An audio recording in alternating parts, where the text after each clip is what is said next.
Well, good morning. I'm so glad to be up here with you today. You made it, even though other people are running this morning. You made it here and made it through the marathon. Well done.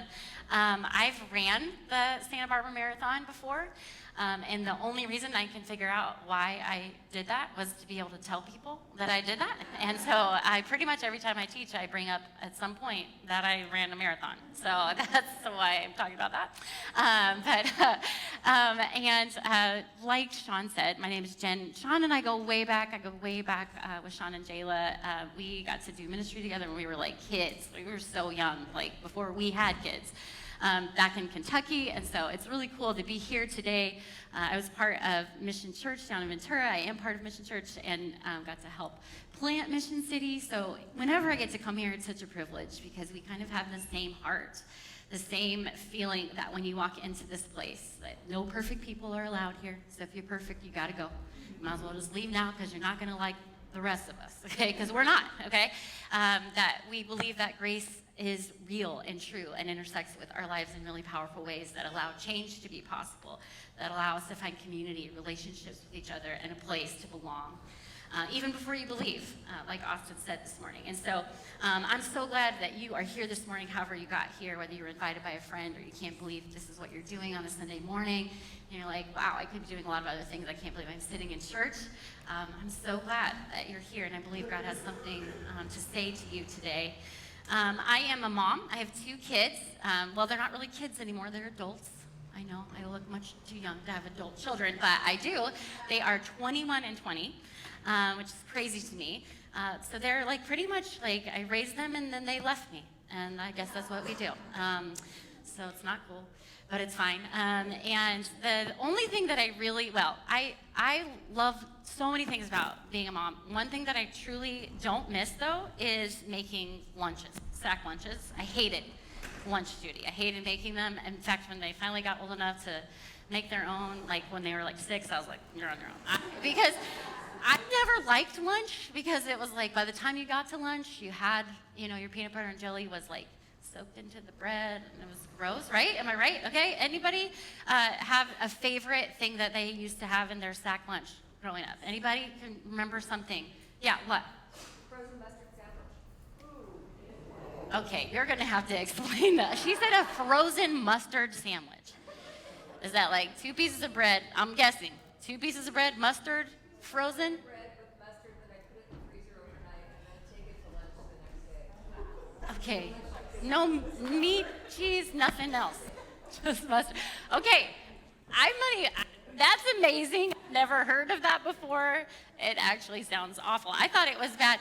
I grew up in the 80s. My friend, she always had the best sack lunches, and what she had was a piece of cheddar cheese in between mayonnaise and white Wonder Bread. And it was the greatest thing of all time. She used to give me half. Angie Smith, wherever you are, thank you for that.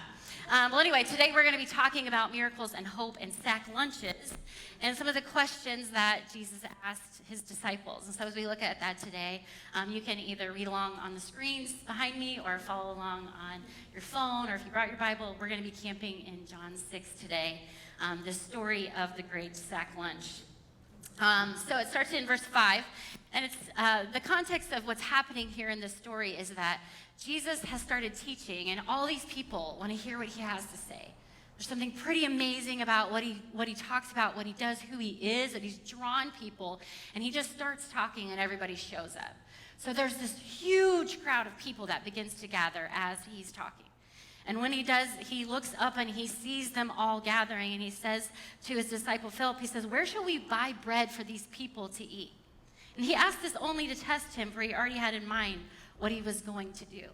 Philip answered him, "It would be more than a half a year's wages to buy enough bread for each one to have a bite." So Philip is like, wait, we're feeding these people? Like, it's not our fault that they all showed up, and their need doesn't have to be our emergency, okay? And Jesus already has in mind what he's gonna do, but he asked Philip anyways. And in Mark, it tells us that Jesus asked him this simple question: well, how many loaves do you have? What do you have? That's actually the question we're going to be looking at today, that Jesus asks us when we enter into life with him. What do you have?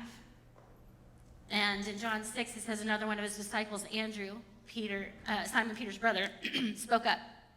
He said, "Here's a boy with 5 small barley loaves and 2 small fish, but how far will they go among so many?" Which, I mean, I don't know. Like, sometimes I read sarcasm in the Bible, you know? Like, I kind of feel like at this moment, maybe he's being sarcastic. I mean, like, well, Jesus, we have, like, bread and fish. Like, I mean, like, this is going to help, you know? But it's kind of cool here that they, at this point, we see that the loaves of bread are actually made out of barley, which barley was kind of like the poor man's flour. Like, they couldn't afford wheat, so they would use barley to make the bread.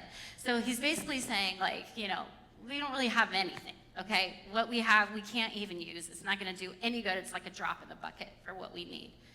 And this is what Jesus says. He says, "Have the people sit down." And there was plenty of grass in that place, so they sat down. About 5,000 men were there, which traditionally would mean that they didn't count the women and children back in that day. It's not our fault. It's just that's just culturally how it was. So really, it was probably like 20,000 people sitting on the grass, about ready to eat. And this is what Jesus does. He takes the loaves. He gives thanks. He distributed to those who were seated as much as they wanted. And he came and did the same with the fish. And when they had all had enough to eat, he said to his disciples, "Gather the pieces that are left over. Let nothing be wasted." So they gathered them and filled 12 baskets with the 5 barley loaves left over by those who had eaten. And the people saw the sign Jesus performed. They began to say, "Surely this is the prophet who has come into the world." Jesus, knowing that they had intended to make a king out of him by force, withdrew again to a mountain by himself. There's a couple quick takeaways that I think are really cool about this story when we see it through the different eyes of all the different people in it. First of all, the eyes of Jesus. I think it's so cool that in this story, he is meeting a need that no one else even saw. Like, this was his idea. He knew what he was going to do before he even asked Philip how he would feed him, and he decided this needs to be done. And truthfully, he could have done it any way he wanted. We know that he's like super powerful. He could have been like, you know, Superman'd it up and like flown to Rome, hit a food truck, come back, brought food. He could have made like manna and bread rain from the sky. Like, he's God, he's able to do that. He could have done all kinds of things. He could have turned the stones that were all around in the park into bread. But instead, he decides to do something different because he didn't need to be flashy. The point of his power was provision, not exhibition. It was simple, not flashy. It was enough. And sometimes that's what his answers to our prayers look like. So you may need to know today that we're faced with impossible, with the insurmountable, when we need something we didn't even know that we had a need for. Jesus is not surprised, and he's not worried, and he's not overwhelmed. He has the answer before we even know that there is a question. Just because you think you have gotten to the end and don't have any options doesn't mean that God is done working yet. And we look at this story through the eyes of Philip and Andrew. They knew what he was capable of. At this point, they had screwed up so many times, they knew he didn't need their help. But it's so cool that he asks for it anyway. It's kind of like, you know, when you are in the kitchen and you're like, ask your kid to help you cook, you know. You're like, "Here, come help me with this." You know they're not really helping. You just want them to get out of your way, get out from under your feet. Or if you're a teacher, you know, you're like that one student, you're like, "Come help me clean the board." But really you're just like, quit talking to everybody and distracting everybody, you know. Or it's like my 8-year-old nephew, and I'm like, "I'll let you help me learn to play chess." Actually, I'm just kidding. He is way better at chess than me. Like, I don't play him because he will beat me every time. But Philip and Andrew, he doesn't actually need anything from them. And he is involving them for them. It's a pretty cool picture. So often we want God to do a miracle, but we don't want to get our hands dirty. We're like, "Yeah, you should do something about that. Like, do something about this great need in the world. Yeah, you should like fix that. Like, why are you allowing that suffering?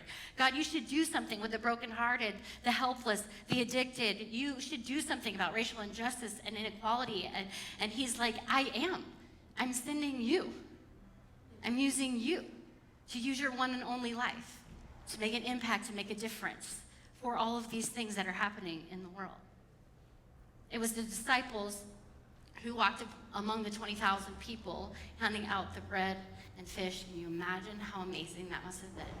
For it to just continue to multiply, continue to be enough, continue to be sufficient. Like they didn't run out, and they had 12 baskets left over. They had so much from this little tiny offering. And this is the same story that we're invited into. This opportunity, this beyond us, where the need is great, but our God is greater. And he chooses us to be his hands and feet.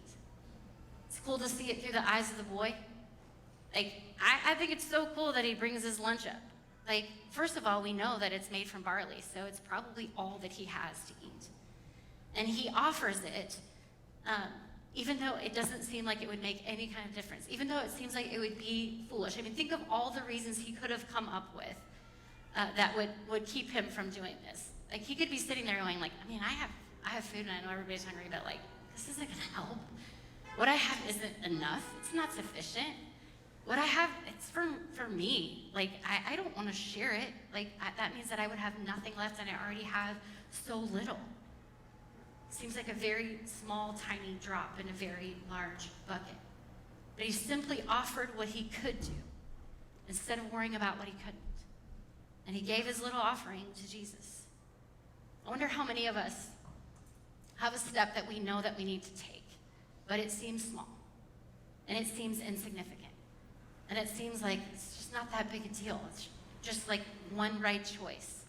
It's just one little thing I could offer. It's just a little bit of time. It's just like I don't even have that much to give. It feels impossible and insurmountable. But our little tiny offering, when brought in with the big kingdom of God, can do so much. The next right step might be small, but the next right step is simply just the next right step. Don't disqualify your offering because you can't see the end. It's okay if what you have isn't enough. Our small step in the hands of an all-powerful God is enough to see a miracle. This story reminds us that God is working, and how often he works is actually by using us. And if you feel like your part is like small and little and insignificant, don't worry. It is. It is. But he is the great I am. That he, with your small step, is all that you need. He simply just asks us, what do you have?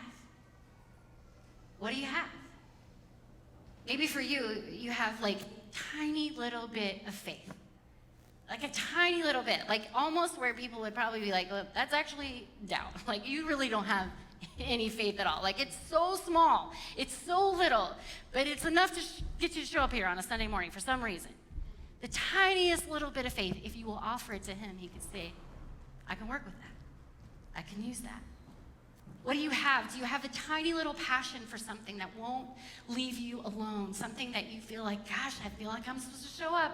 I feel like I'm supposed to help. It feels like nothing. It feels like I'm sitting there in a room with somebody. What good am I doing? It feels like I'm just giving the tiniest little bit of time. What will this even matter? God says to you, I can work with that.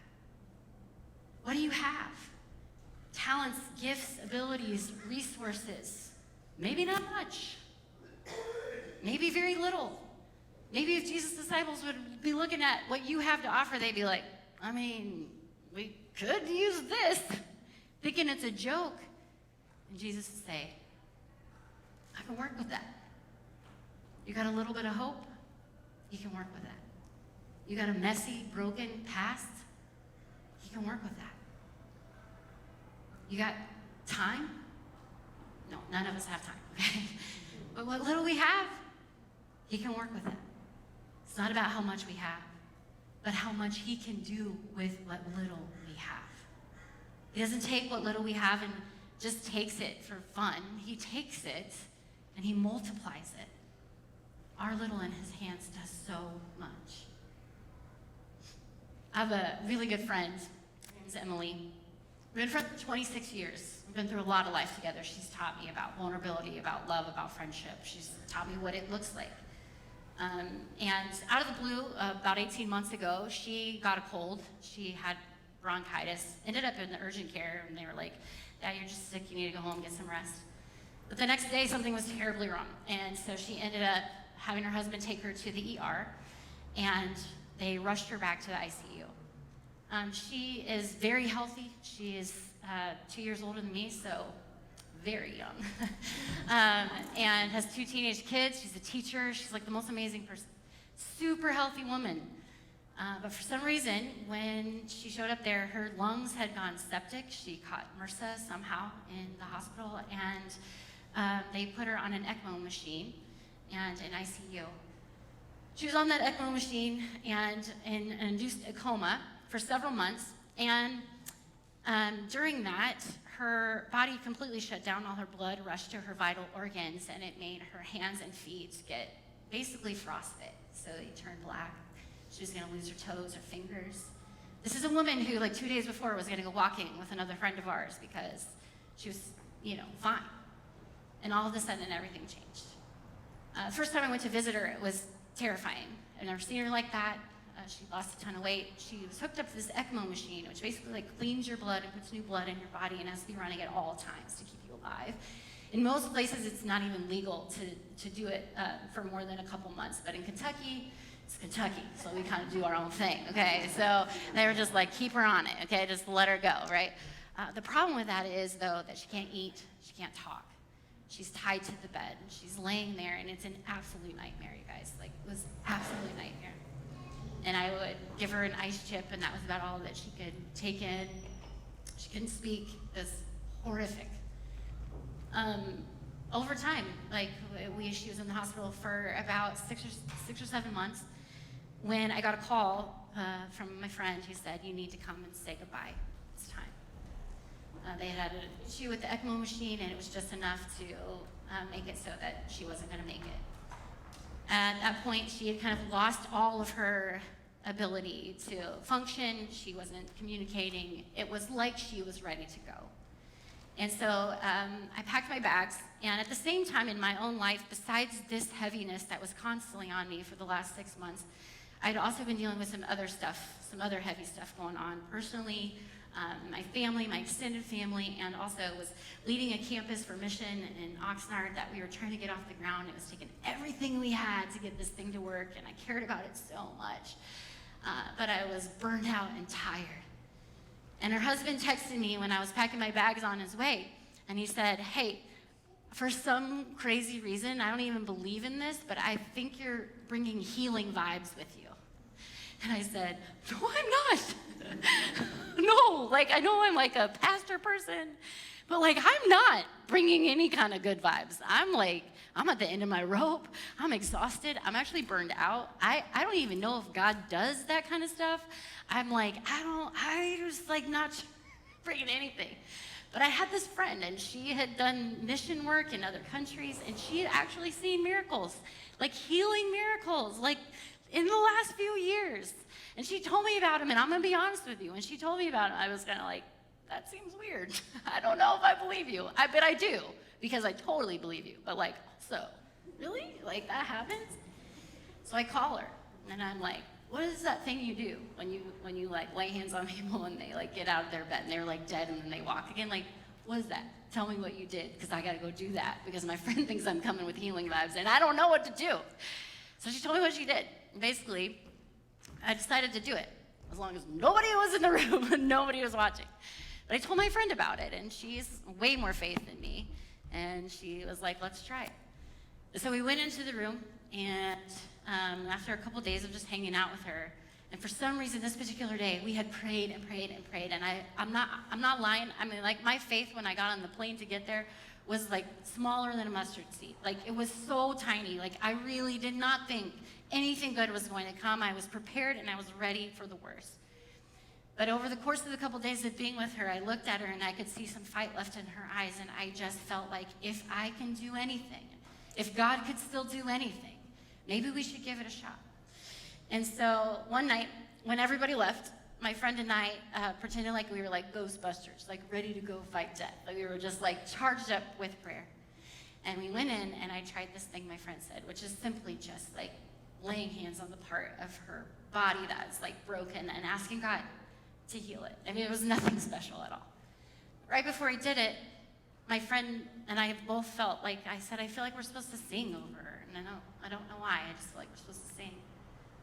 And so she said, well, what do you want to sing? And in my head, I started hearing the lyrics of this song, Our God is an Awesome God. And she said, I think we should sing, Our God is an Awesome God. And I said, yeah, me too.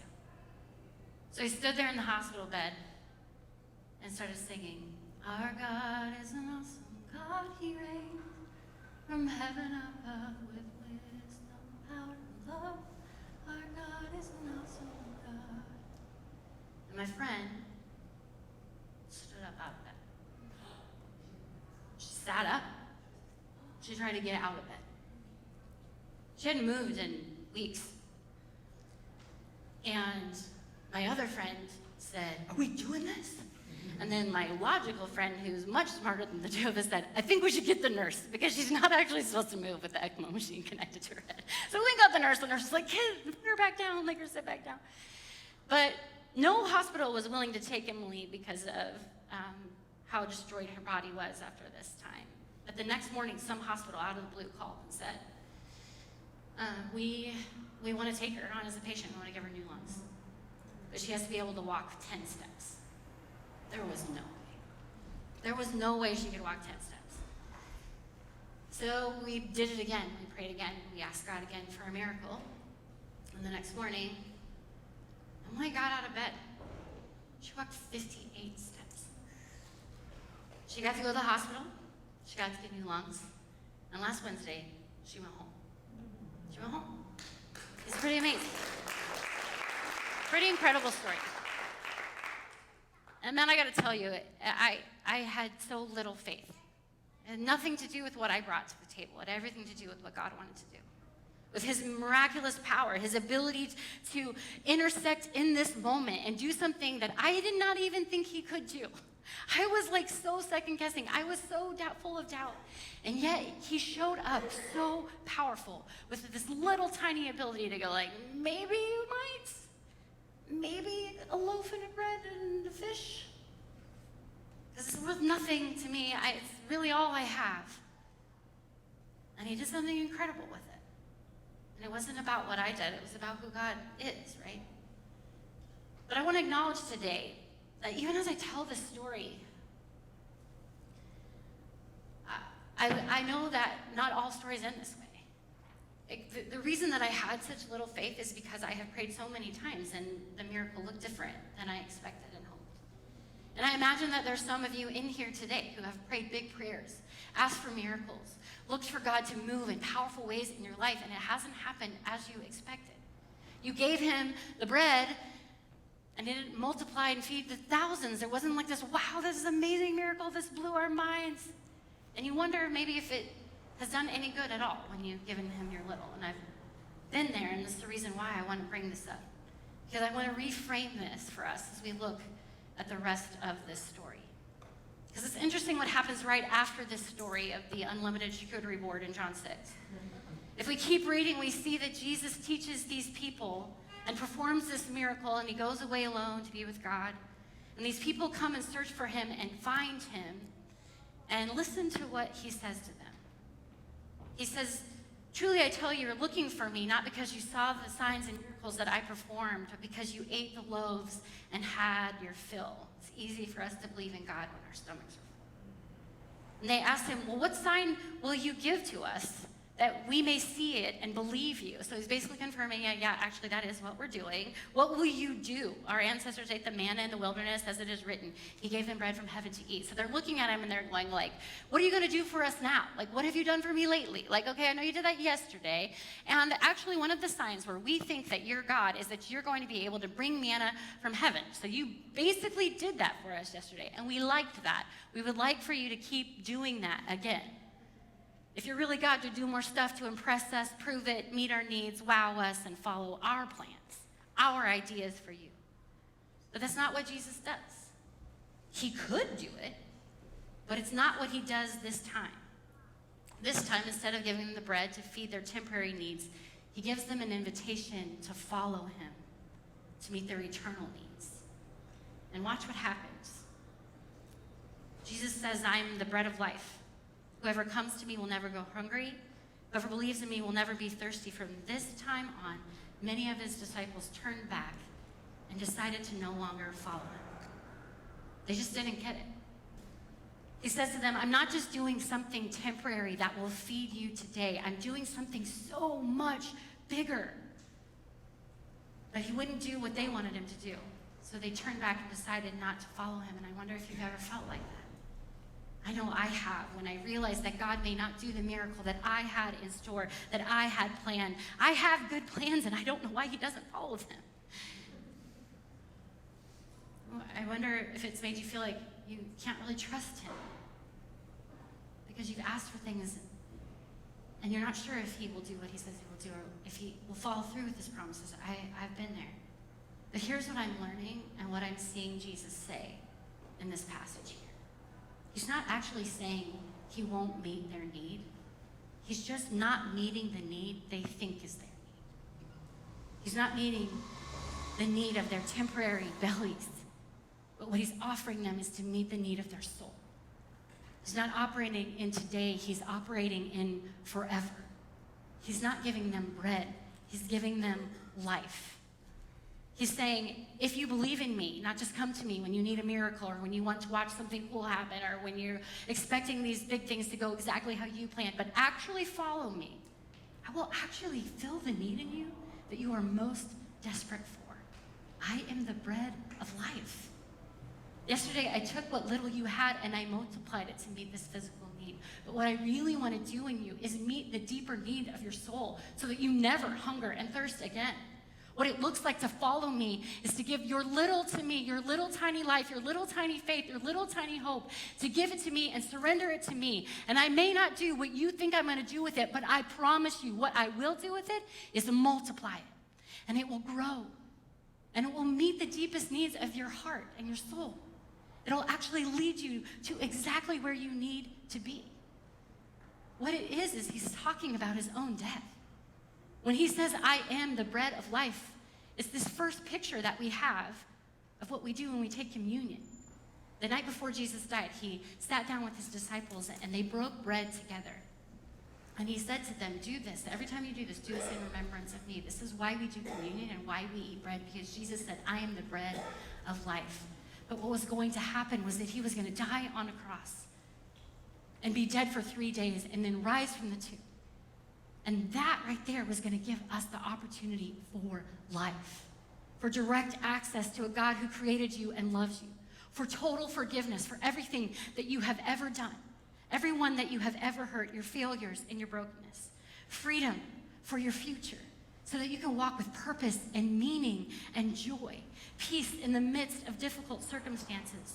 And when you go through trouble, that he would be with you, that he would make a way for you in the desert, streams in the wasteland, give you joy instead of mourning, an oil of gladness with a praise, with thanksgiving. This is what he offers you instead of the spirit of despair. Which is why when the 12 who had been experiencing him, seeing him, and following him, and doing life with him for 3 years, when he turned to them, he asked them, do you want to leave too like everybody else did? When you found out that I wasn't going to do this temporary, fantastic, amazing miracle for them today, give them bread for their bodies, but actually want them to follow me so that I can do something for their soul, do you want to leave me too? And Simon Peter answered him and said, Lord, to whom shall we go? You have the words of eternal life. They had experienced this life walking with him, and it was better than any temporary miracle. When I think about my friend Emily, and I think about that big, amazing miracle in the hospital bed when she got up and when she walked the next day, and the fact that she's home, it blows my mind.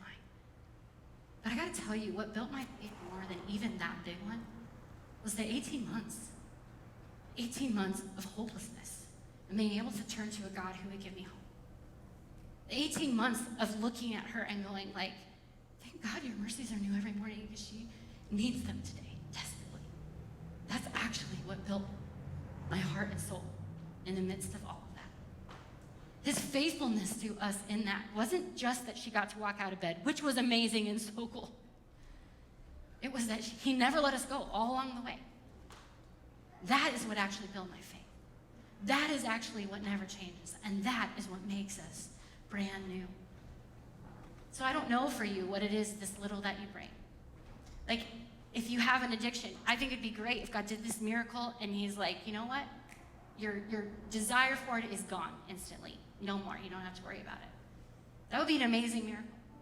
It might be a bigger miracle if what he did was walked along you in the way of sobriety and helped you when you showed up at meetings and gave you courage to ask for accountability and ask for help. If you have a diagnosis and you want your story to be the same as Emily, where you get up out of bed and you run out of the room, that would be so amazing and that would be incredible for you. And I believe that God could do that, and I believe that he can heal, and I believe that he's big enough to do all of that. I've seen it with my own eyes even. But a bigger miracle, or even another miracle, might be that he just walks alongside of you and your family and your people as you walk through the chaos that you're about to step into, your diagnosis. Whatever it is in your life that you really could use, a quick miracle, and it would be great. Let me promise you something. If you give him what little you have, if you surrender what little you have, what he has for you will meet your need way more than what you think you need. The way that he will meet your need of your soul. The way that we can connect with his purpose for eternity and with his kingdom and what he is doing is so much bigger than our temporary needs may be. I believe if you give him what little you need, he'll multiply it. And he'll do something amazing with it. I think it's really cool that this little kid with his bread and fish showed up to the park that day. And he gave what little he had to Jesus. He didn't know what was going to happen. But then it's because he did that that Jesus said, I am the bread of life.